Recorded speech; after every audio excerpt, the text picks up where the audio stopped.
well-earned rest day in the middle of the event.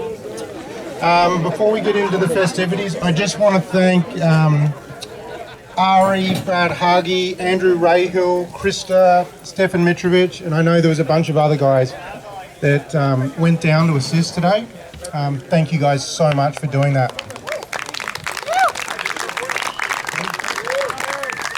Just an update on his condition. He is going to be A-OK. Good. He's broken a few things, but everything he's not requiring any surgery, and everything will heal. I'm going to kick things off with a little bit of a story because some crazy shit went down when you guys were flying yesterday. And this story actually starts 2 years ago. The day after the event, I went up the Butte with, a couple of van loads of volunteers. And I was helping them get off the hill. And it was Green Monster, it was windy, and there was a bunch of free flyers. Maybe some of you guys were up there as well. And I noticed a guy walk up with his speed system with a giant loop in it. And I was like, hey, buddy, I don't think your speed system's set up right. You might want to check that because it's windy. Anyway, he ignored me and he launched fine, flew away from the hill. I turned my back to help a volunteer. Next thing I know, he's getting blown backwards over the Butte, over the road, takes a huge frontal, falls out of view.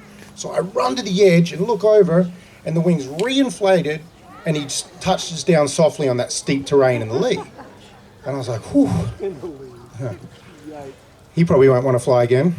So I go back, help the volunteers.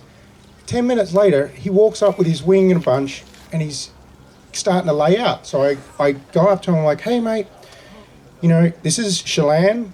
It's July, it's windy, and it's turbulent. And I don't think you have the skill to go and fly in these conditions.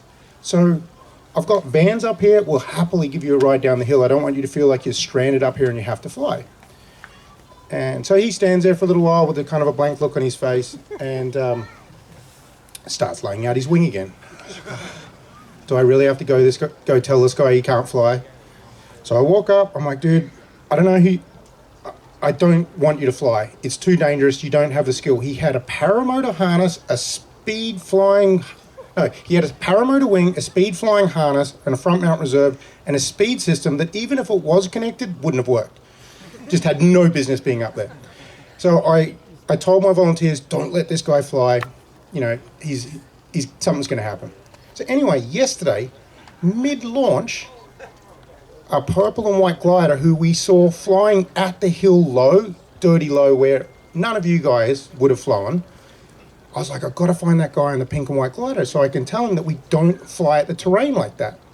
Anyway, here he is, cutting in front of some of you guys, not clipped into his glider. And someone's like, hey, are you in the comp? And he's like, again, this same kind of blank look on his face. So anyway, I made the connection. I'm like, hang on a sec, it's that same dude from 2 years ago. Anyway, I was like, Pete, do not let this guy launch.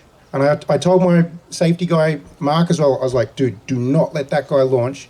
He's got no business being up here. So anyway, that was the end of my story. And now I'm going to let Pete come up and tell his... Love this shirt, by the way. So here I am on launch. May says, do not let this kid launch. He's 6 foot tall, 140 pounds, weighs nothing. And he's got this blank stare on his face. I'm like, dude, hello, people die here. He's like, I want to fly. No, you're not flying. Launch is closed. Get the hell out of here. Matty Hoffman, who's raised in Hawaii by Doug Hoffman, lived in Tri-Cities. He was flying you guys in a Skywalk chili green and white all week. Went 55 miles, I guess, one day. Comes up and says, I got my glider stolen on the truck out of his Jeep. I said, what? Just now? He says, yeah. I'm like, well, I don't know. Maybe half an hour. I don't know when, but now. There's nobody left on launch except for the little kid who walked away over under the ozone tents with his glider all bunched up. So we pack up. It's a shame. I said, call the sheriffs, report the thing. Maybe somebody will find it on the side of the road someday, or maybe in Salt Lake City, like the last wing that got stolen out here. So I'm driving. I'm leaving launch. I see this minivan come screaming down from towers. I'm like, there's the kid. you're my first suspect. So I take off left. I'm chasing him down the mountain. He's doing like 40 mile an hour down the mountain in a Mazda minivan. I'm like, nah, you're not going to make that corner. So I come around the corner, and there he is stopped in the rocks. I'm like, yeah, gotcha. So I start taking pictures. And I'm like, how do I get in front of him? Okay, I can race down. When we get down to the saddle, I can probably race around him. We get the saddle, he pulls over. I'm thinking, sucker. Oh, look at your van. So how do I get him to stop? So I'm thinking, maybe he'll dive off the back towards Intiat. Oh, wait here. All of a sudden he comes up behind me. I gotcha. So we go around the corner, get a really steep section down there, and I stop my truck, Paul's truck, and I put the hood up, put the flashes on, get out. I walk up to him and I say, hey, man, you got any water for my truck? He's like, yeah, in the back. I go, in the back? Oh, ozone glider. Rip the fucking door open, pull the glider out. MF you, dude. And I open the front door, I go, look at me, look at me, look at me. Wham! That's for Maddie. I knew you wouldn't do it, so I had to. Grab the keys, call the sheriffs, end of story, we did a police report and all that stuff, and they let the kid go, but he's got felony charges pending. So, Jeez. just to let you guys know, there's a new sheriff in town. Yeah! Oh, by the way, I'm the best garbage director you've ever seen. Thank you, Pete.